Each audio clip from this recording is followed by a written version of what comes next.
នេះសួរពុកម៉ែបងប្អូនជុំវិញទាំងអស់គ្នាឥឡូវនេះពីក្រុមហ៊ុននីការរបស់យើងក៏ដូចជាបុគ្គលិកទាំងអស់គ្នាចាបានមួយវិធីរួបរวมគ្នាដើម្បីទិញស្បៀងចាជូនទៅដល់បរិយាកងទ័ពក៏ដូចជាប្រជាជនដែលកំពុងតែភៀសសឹកចានេះបានតែយើងធ្វើការគឺមានច្រើនមែនតើនិយាយទៅគឺជាទឹកចិត្តបន្តិចបន្តួចតែគ្រាន់ថាអាចជួយទៅដល់បានដល់បរិយាកងទ័ពជាច្រើនក៏ដូចជាប្រជាជនយើងច្រើនដែរអញ្ចឹងតួតិចក្តីច្រើនក្តីយើងព្យាយាមជួយគ្នាទាំងអស់គ្នាមានដូចជាអង្គមានទឹកដោះគោមានសាប៊ូបោកកៅអៅត្រីខចាសាប៊ូលាងចាននិយាយទៅគឺយើងមានច្រើនមែនទែនជាពិសេសគឺជាមានជាមួយនឹងភេសជ្ជៈបើកម្លាំងក៏ដូចជាទឹកសុទ្ធ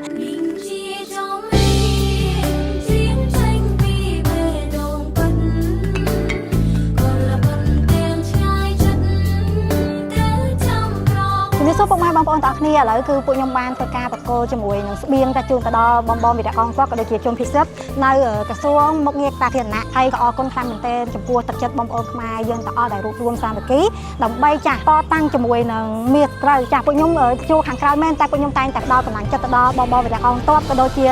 ជឿជាក់ទៅលើប្រមុខរាជរដ្ឋាភិបាលរបស់យើងដែរអញ្ចឹងពួកយើងនៅតែបន្តជាមួយនឹងការរួមកម្លាំងគ្នាសាមគ្គីចាស់ទៅតាមលទ្ធភាពដែលយើងអាចធ្វើទៅបានអរគុណច្រើនជូនពរទៅដល់បងវិរៈកងទ័ពឲ្យមានសុខភាពល្អឈ្នះអស់មាសត្រូវខ្មែរឆ្លាញ់ខ្មែរខ្មែរជួយខ្មែរ